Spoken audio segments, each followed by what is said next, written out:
Good evening, everyone. And we know everyone's time is valuable. So while others are getting logged on, we just want to welcome you to another exciting session in our series on ADHD and executive functioning, facilitated by Dr. Carey Heller. And if you missed the first one, you missed a treat. The good news is that you can access that session on our YouTube channel, the Special Education Family Support Center YouTube channel. But to introduce to some and reintroduce to others, Dr. Heller is a licensed psychologist and founding partner of the Heller Psychology Group in Bethesda, Maryland. He specializes in the evaluation and treatment of attention deficit hyperactivity disorder and executive functioning weaknesses. Dr. Heller often provides a blend of psychotherapy and practical coaching in helping children, adolescents, and adults get better organized, be more efficient, and improve their productivity. He is also involved with children and adults with an attention deficit hyperactivity disorder with that group called CHAD, serving as the chapter coordinator for the Montgomery County chapter and as the co-chair for the National Editorial Advisory Board. And so without further ado, I shall turn it over to Dr. Heller. All right, thank you for the great introduction. It's great to be back. Same time, a week later. All right, so let me go ahead and just share my screen and we'll get started.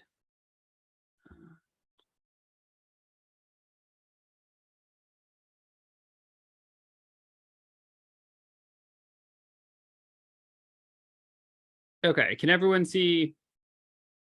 Looks like it should be. Can everyone see my screen okay? All right, perfect. All right, so let me, okay. All right, so today we're going to talk about executive function issues, or EF for short. We're going to talk in general about executive functioning, but also about how it manifests in a variety of disorders. Because in executive functioning in itself, it can be fairly complex, but what's even more complicated, and even with people in the field, it can be really hard, even if you do this, work with this stuff a lot, that it sometimes can be confusing.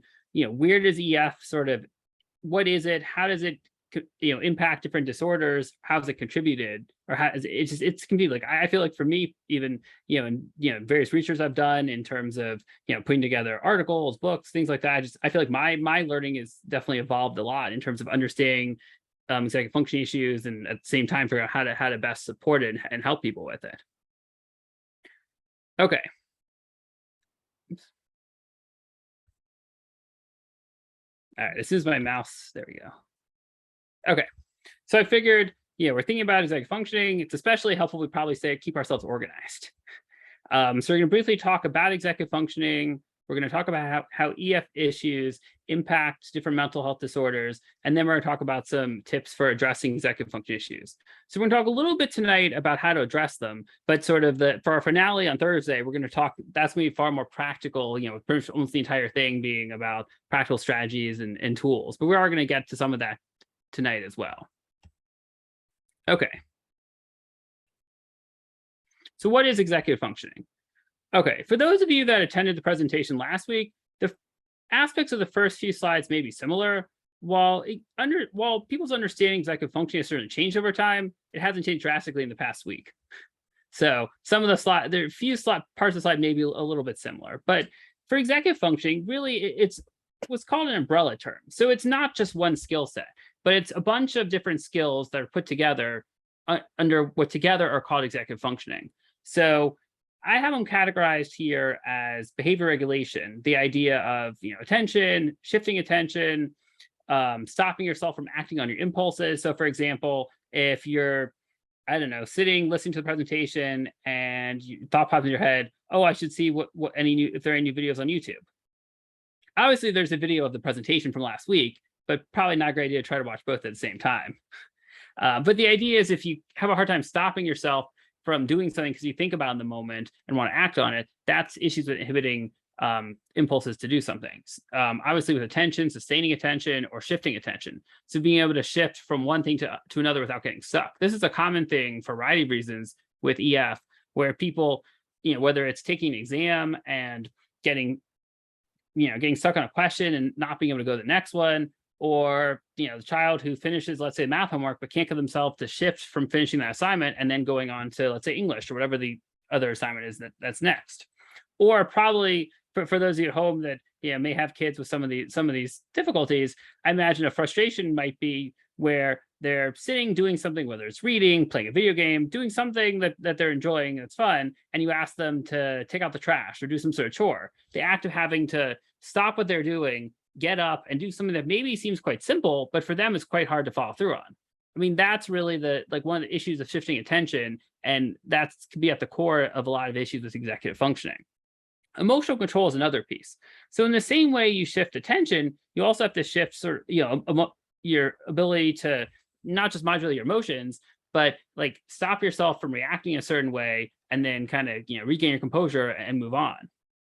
Cognitive regulation domain. This is more of what people think about stereotypically with executive functioning. So things like getting started on a task, planning. So basically, if you have a project, whether it's a school project, even cleaning a room, that can be an example where sometimes people don't really know, where do I begin? Obviously, it depends on your room and what it looks like. but the idea is that, even a task that in some ways might seem simple, for a lot of people, especially executive functioning issues, can be really tough. And so figuring out how to break down a task into parts, and then basically not only break it down to parts, but then work on following through to complete each part can often be tough. Mental organization. So the idea of, if you have lots of information in your head, figuring out, how do I organize this in a way that makes sense? Otherwise, just a bunch of, jumbled information. Physical organization. So, keeping binders organized. In the same way, if you have a child or teen, they have a binder, it has the binder set at the beginning of the year. At this point, we're a couple weeks into the school year. So even if the binder was perfectly organized, if you take a look at a child or teen's binder at this point in the semester, might start to be a little bit disorganized. They have a hard time keeping track of stuff. And while in some level, it might seem simple to some people that, you have a folder that your homework goes in this homework folder. For a lot of people, it's not as easy to follow through on. And there can be different reasons for that. And memory is another piece of executive functioning that's important to look at. So the idea that having to keep track of instructions, for example, because a lot of times you can't always refer to the instructions every time you're doing one little part of an assignment or task. And while obviously it's good to view instructions as you go, even, again, at this point, a lot of people don't dial phone numbers very much.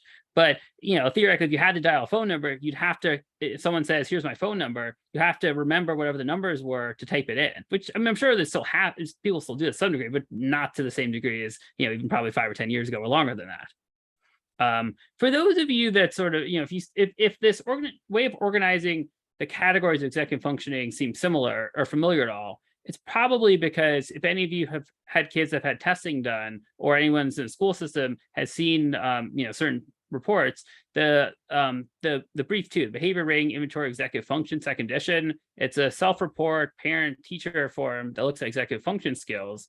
And so this one, it basically, essentially, I like how they break down the executive functioning into different parts. And so I thought it's a nice way of conceptualizing it. So that's why it may seem familiar. Because again, and one of the things that's hard about executive functioning is if you look at which specific skill sets are involved, in part depends what source you look at. I've seen some places where it's 7 specific skills, some where it's 9. So I think, I think the essence is the same, but if you, put it into Google, you might get slightly different definitions in terms of which skill sets are exactly all connected. Okay. All right, so now we're going to talk in a little bit more depth in terms of how executive function skills impact. And by the way, I forgot to mention earlier, but in terms of questions, so we have until 8:30. I've set this up time-wise where we should have hopefully about 15 minutes at least for questions. I will definitely stop even if I'm not fully through everything. We're at about the 15-minute mark before. So this way, this way we ensure, we have enough time for questions. Okay. Sorry, I'm just having a little trouble with my mouse. Okay, try this way. Okay, so we're going to talk about how EF issues impact children and teens. Obviously, some of the stuff you see here, maybe what you might expect if you have, at least a decent to really good understanding of executive functioning. So things like paying attention, managing time, keeping organized. There's other things that I think directly relate to this that may not be as common. So for example, participating in class. So if you have a child or teen that has some trouble with executive functioning, you think about having to hold information in their mind. So what was that question the teacher asked? They have to think about the question that was asked. If it was asked out loud, think to themselves, what is the answer? Think about raising their hand and then remember what they were going to say by the time the teacher calls on them. So that simple thing of itself is actually not so simple. That there's a lot of different parts that are involved in something in terms of participating in class is one example. So when you have a child or teen that's hard time participating in class, you always want to look at why that is. And executive functioning, may play a role. Social interactions. If you have to have ongoing conversations with people, especially in a group, imagine how hard it might be if you have a hard time remembering what someone said or following the conversation and having to at the same time think about what you want to say and contribute. Because if you're not paying attention or have a hard time remembering what someone said, whatever you say may make absolutely no sense based on whatever was just said in the conversation. At home, things like emotion regulation, which obviously can occur in school as well. Issues with completing chores, managing time. I mean, probably the hallmarks I see in terms of issues with executive functioning that come into play are, trouble keeping track of homework assignments, not knowing what the assignments are, or even if they're listed in Canvas or another online portal, not remembering to check it, or thinking, oh, I have no homework, when maybe the child or teen in their own mind actually thinks there is no homework, but there really is, and they just don't remember it.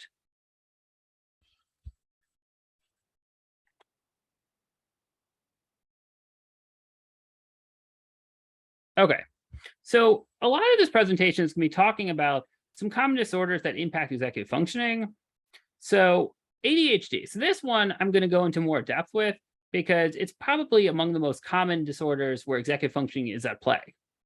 So, if we look at kind of this framework here, of kind of how I define executive functioning in general. So with ADHD, the behavior regulation aspect involves trouble with attention in terms of shifting, inhibiting, sustaining, impulse control in terms of a hard time, maybe saying things or doing things without thinking, the child who runs across the street without, looking both ways, or says something that they think's funny, not thinking about the fact that it could be completely inappropriate. I mean, again, these are generalizations and not all kids with ADHD sort of do this by any means, but the idea is that often taking action without really thinking things through. Cognitive regulation, some examples include, trouble getting started on assignments, difficulties with follow through, procrastinating, leaving things for the last minute. I mean, a lot of the things that the EF issues that you see with ADHD, if you think about ADHD, I mean, essentially, my view on it is it pretty much is a disorder that underlies executive functioning, because pretty much by default, if you have ADHD, pretty much you have weaknesses in executive functioning. So there are certain disorders where maybe the executive functioning may not come into play as much, but I think ADHD is one of those ones where it's it's really at the core of the disorder itself. And so again, because ADHD is so prominent with executive function issues, I figured I would go into a little bit more depth with this. If you want to get very technical, so there's a criteria called the DSM-5-TR, which is basically it has all the criteria for different mental disorders, and obviously ADHD is included in there. And so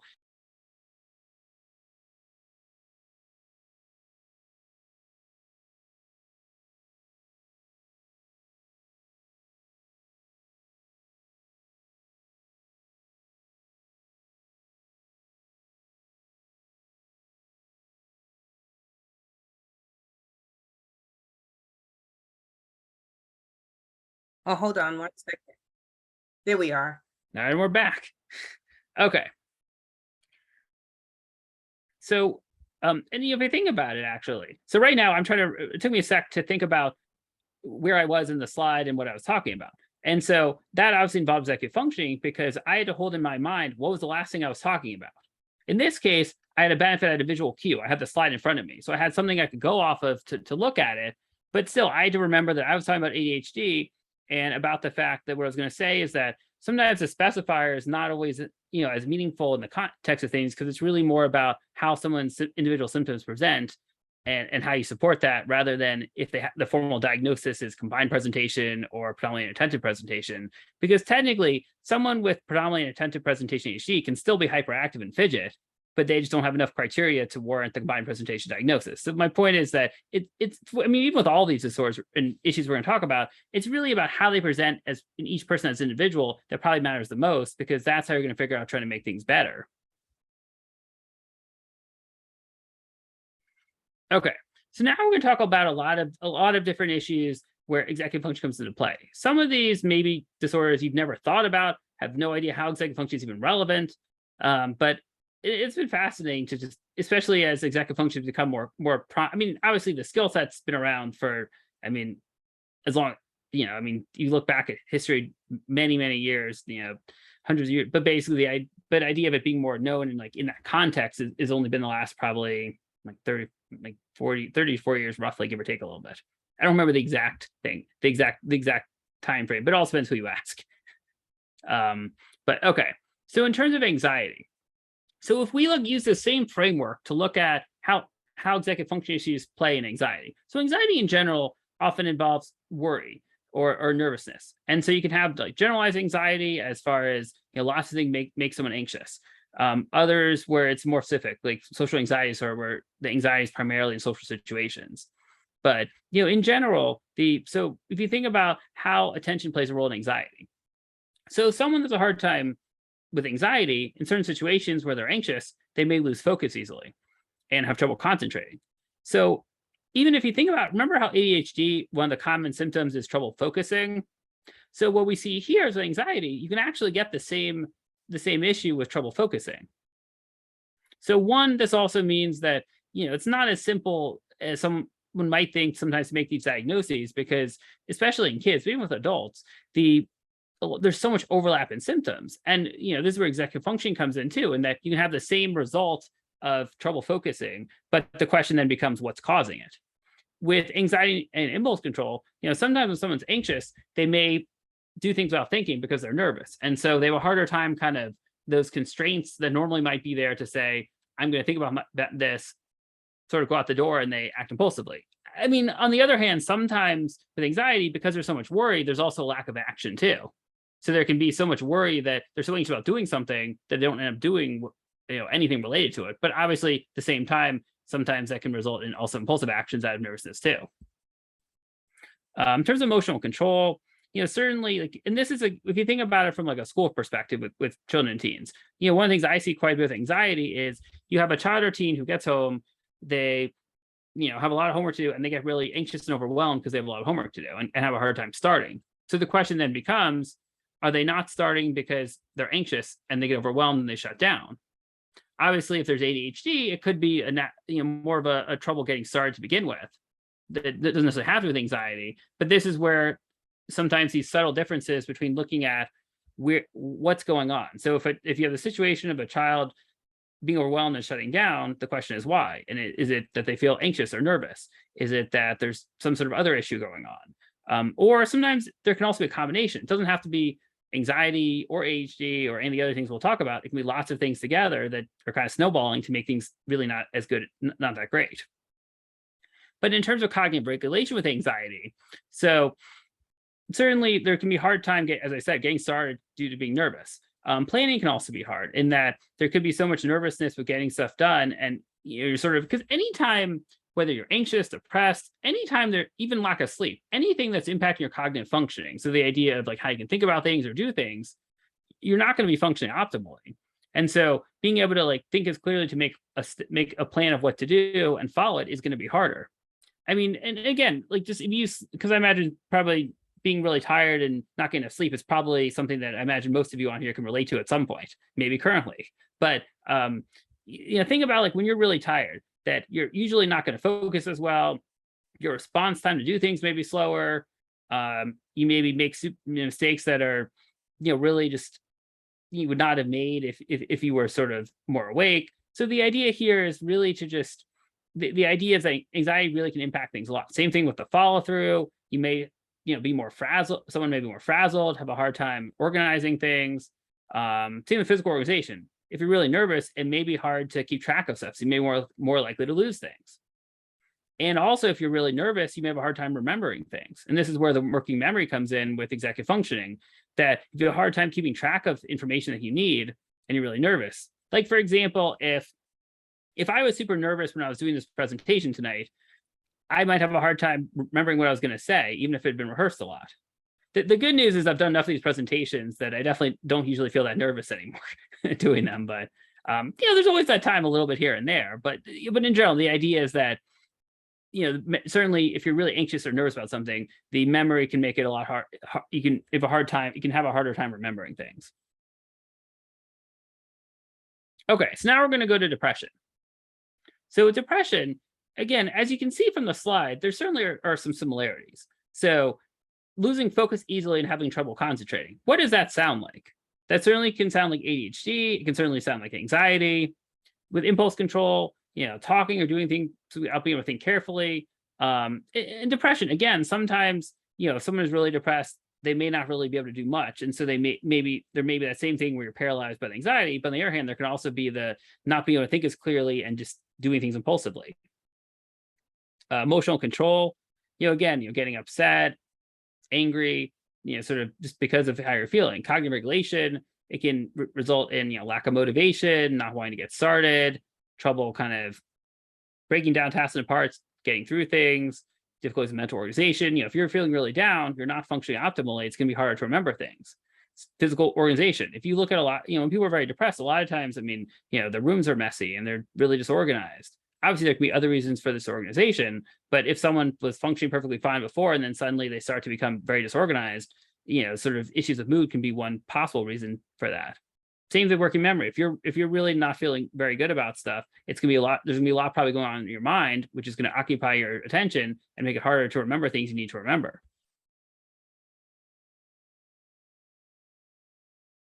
Okay, so we're gonna talk about obsessive compulsive disorder. So this is one that I think a lot of people may not know as much about, and also one that probably is not thought about as much with executive functioning. But it's interesting because there's really a lot of connections and in terms of like how executive functioning can be impacted by OCD. So with OCD, without getting sort of too technical, basically it's a disorder that involves a lot of what are called sort of obsessions, like sort of ruminating about stuff, like whether it's I need to like touch this thing a certain number of times, or I'm worried, I don't know, my shoe's dirty. Like, maybe I don't know. There may be people who have that particular obsession, but like the idea is that it's something that you're so focused on, and it's occupying a lot of your attention. And there's often OCD can present somewhat differently in people, but like the idea is a lot of times when you have these obsessions, there's then a compulsion that you do that brings about relief. So it might be like with the doorknob, it might be that if you tap the doorknob, I don't know, 4 times, that maybe then you suddenly feel a sense of relief and it's okay for a period of time. And again, like a lot of people have little things OCD, not necessarily OCD itself, but like certain things that maybe they're particular about, like need to have the volume on an even number, or I don't know, like constantly double check to make sure you lock the front door. Like little things like that maybe in the scheme of things don't make that big of a difference or don't impact daily life much. But that when you have a lot of these types of things that are more significant and that impact functioning over time, it can take people with OCD can spend hours a day focusing on this, trying to stop the compulsion, or stop the obsessions and the wanting to act on the compulsions. And so think about how much if that impacts someone's focus throughout the day. Imagine how hard it must be to focus on whatever's going on in the classroom, let alone sit and do homework. So in this situation, again, you have this disorder, you have someone that had underlying or related executive function issues, have a hard time staying focused, may lose focus easily. In this case, the direct sort of where the attention goes, it's slightly different than some of the other disorders, but still the idea it's off task. But impulse control, it's kind of the same idea as the other things we've talked about, that it's, on the one hand, there might be a lot of sort of thought behind it, but on the other hand, when you're trying to think so hard to control something so much, sometimes it almost makes it harder to control it because you're trying so hard to control it. Emotional control, again, similar to a lot of other things, And with getting started on stuff, again, this is slightly different where you get the preoccupation. A lot of times, because of the preoccupation with obsessions and compulsions, you end up with focusing a lot on that, and it takes away the focus on whatever you're supposed to be doing, so it may make it hard to get started. Or also a lot of it too, I mean, again, this is not with everyone with OCD, but there's also sometimes a tendency where if you don't do something in a certain order, then you need to go back and start over.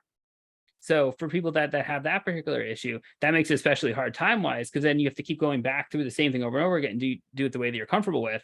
But then again, that takes time and focus away from whatever you're supposed to be doing.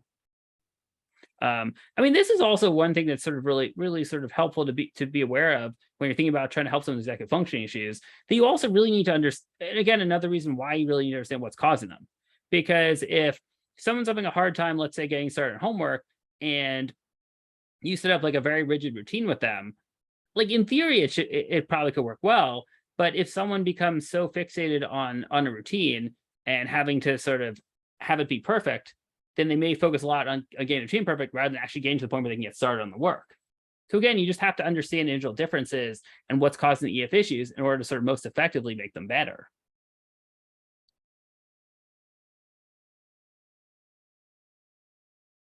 Okay, so autism spectrum disorder is another one that, again, certainly I don't think it's one that people think about as much in terms of executive functioning issues. But, like a lot of the other ones, I don't know if you guys are seeing any patterns at this point, but there are definitely some similarities. So trouble with losing focus easily, having trouble concentrating. I think we've heard that one a couple of times by now. Certainly impulse control, being able to kind of, do things without thinking carefully about it. I mean, again, with autism spectrum, for example, some of it is not always just impulse control, but some of it's also a lack of self-awareness, which again can occur with other issues as well. Same with emotional control, and trouble kind of getting started, or the rigidity sometimes can impact the ability to kind of do things, either in terms of seeing a value in them, or even in if it doesn't fit in quite the way that they want, it may make it harder to sort of have the steps to be able to get started.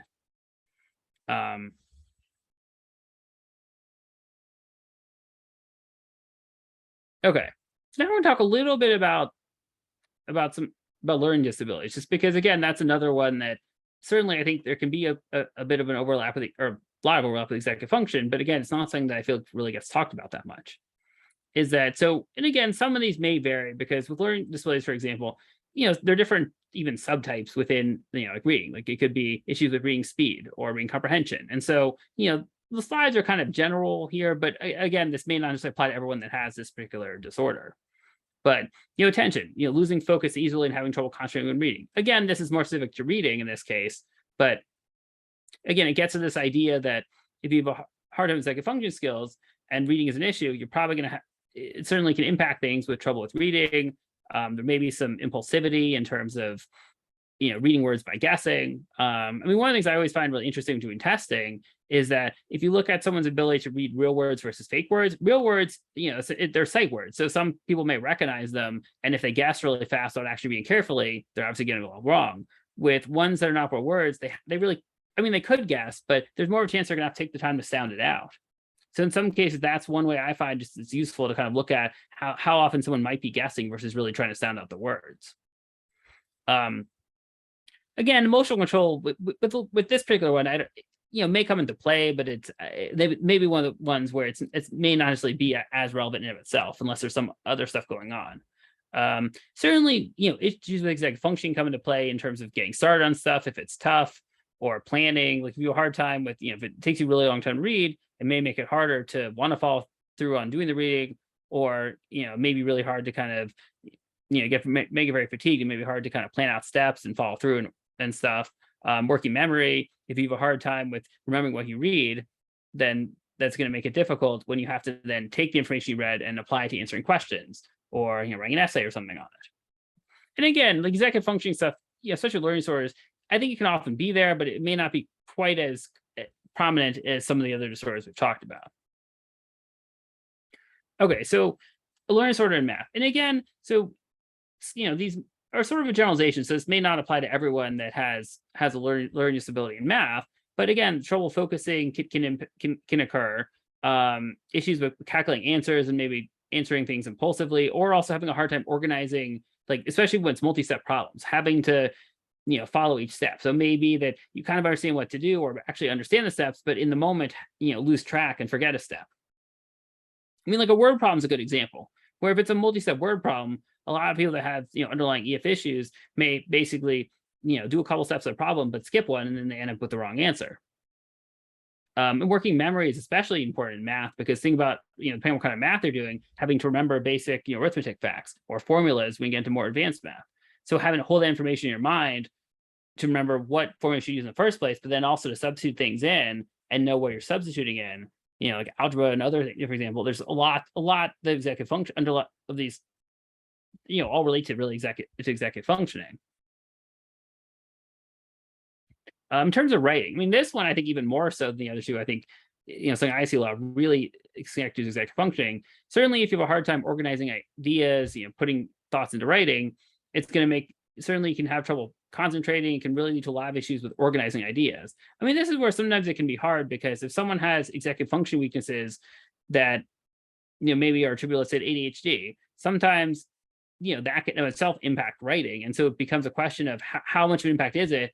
And is the writing issue just related to, issues with attention or ADHD, versus is it also due to an underlying, learning disability or disorder? And so that's where, again, this is where testing can really be helpful. But the point is that oftentimes, if you have a hard time organizing idea, and the same thing goes verbally too, it's where sort of executive functioning kind of, sort of is there, but it becomes a question of how much of it is just true executive function issues versus a fundamental sort of difficulty with writing. Okay, language disorder. And again, this is one where it's definitely going to be, sort of more general here, but it may not necessarily relate to everyone quite the same way. But in general, if you have a hard time with communicating in order and form, certainly there can be more issues with attention in terms of, organizing yourself. It can lead to certainly issues with impulse control, in terms of like the language piece.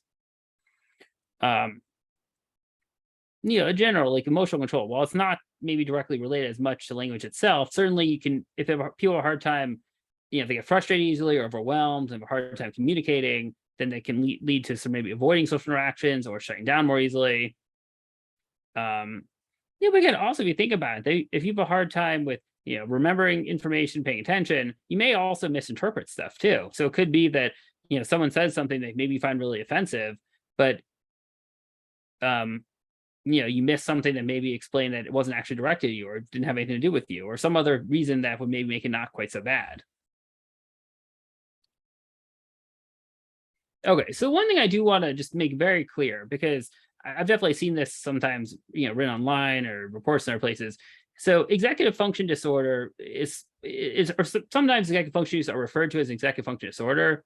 Executive function disorder is not an actual medical disorder or mental disorder. It's not in the DSM criteria. It's not something that's like a formal medical disorder. Some people use it as a way to say that someone has weaknesses in executive functioning, but if they don't necessarily fit a specific other disorder, or they're prominent enough in addition to whatever the other disorder is, some people would use that as a term. So I just wanted to make sure that was very clear. To reiterate, executive function disorder is not an actual disorder. It's not a medical disorder. It's a term people sometimes use that I think can be very confusing.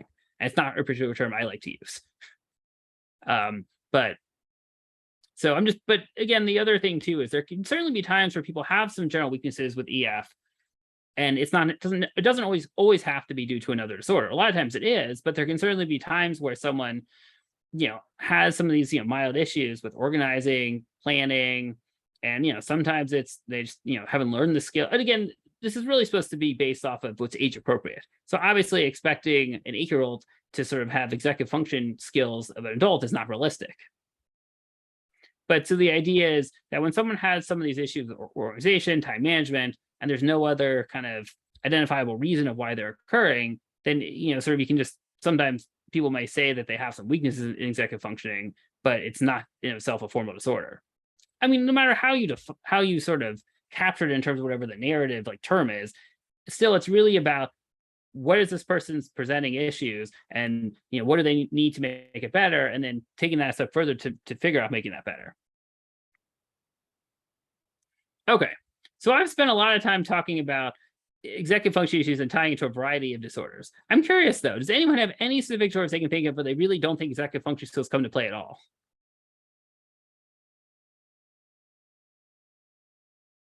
I mean, I'm curious if anyone has a specific one that they think really has absolutely no bearing on executive functioning. I'd love for them to put in the chat. We can take a look. Let's see, but whether or not.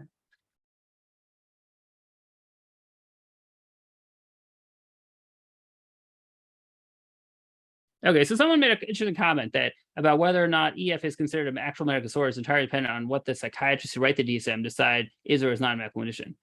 I mean, that is technically true in that it's like in terms of like a formal medical disorder, it's whatever is in the DSM. So obviously, someone made reference to Asperger's disorder, which used to be its own disorder, which is essentially high functioning autism. But basically, they got rid of it with DSM-5, and so now it's just all under the umbrella of autism spectrum disorder. So, and again, I mean, this gets into a lot of sort of nitty gritty and certainly political stuff around what's considered a separate diagnosis and things like that. But the point is, at the current time, it's not executive function issues in themselves are not a formal medical disorder.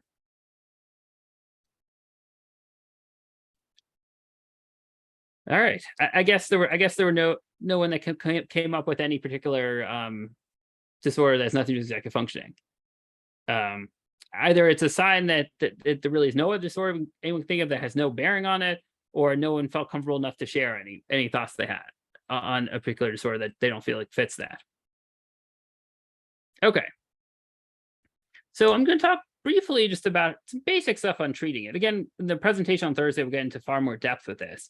But I really like to make stuff practical. So I felt like it would be important to at least help you guys have some very practical takeaways. But with the question and answer part, hopefully we can definitely get into some more practical stuff as well. The main thing with treating EF issues is it's really important to target the presenting problem first, because it's essentially, I mean, you really can't treat the executive functioning issues if they're due to anxiety if you don't actually address the anxiety itself. And so really the idea is, treat the actual problem that's causing the EF issues first, and then also help, with behavioral tools a lot of times for, the EF issues that sort of remain. So for example, helping with, creating structure in terms of, a system that someone's, willing to use that's as, simple as possible, least amount of steps, like whether it's, an electronic planner, a task list, a whiteboard, something that they can basically use. But the idea is you don't want to force stuff on them, on a child or teen. That basically you want to get a sense of like, what is the goal? So let's say it's keeping better track of homework assignments or getting the homework done at home. So then maybe you work backwards to figure out what has stopped them from getting homework done. Do they know what they have to do in the first place? Do they know the homework, but they forget when they get home? So that's where then figuring out, can they, I don't know, if they use a paper planner, take it out when they first get home and, put it with their backpack, put it like in whatever area they have designated for homework along with their backpack and have it open. Or can they write all their assignments from a planner or Canvas or whatever online portal they use, let's say on a whiteboard, and at their desk. And this way they see all the assignments, they can go back and check them off when they're done. Or, using automated reminders, from an Alexa or Google Home if available. And I apologize if anyone's echo went off when I said that. Okay. But the idea is also trying to like think about what you or a child teen naturally have access to, whether it's a whiteboard, electronic options, especially if you have a child or teen that has a phone or a tablet and is on it a lot. I mean, if they're gonna be on it anyway, how could they use tools on there to help remind them to do things and keep organized? And again, I'm not suggesting that, a child or teen uses electronics more than they already are, but if they're already on it, that, I mean, especially since I feel like kids, it's often very native for them to be able to, use technology, that I think, even, kids, 4 or 5 certainly can use, they make, child, task lists for kids, even if they're not at the age to read yet, their pictures. So there's a lot that you can do, whether it's electronically or, non-electronically, to help kids and teens to keep track of stuff. But, also think about like what you do too. So if you're organized and you have systems that work for you, well, you don't necessarily want to force it on your child anyway, because everyone's different. Even just modeling that, sometimes, kids may pick up on that and say, oh, let me try this too. Or if, I don't know, use electronic calendar, send your child or teen calendar invitations, use a shared family calendar, because then, they know the stuff's there for them to see it, and they may kind of have it trying to ask that themselves.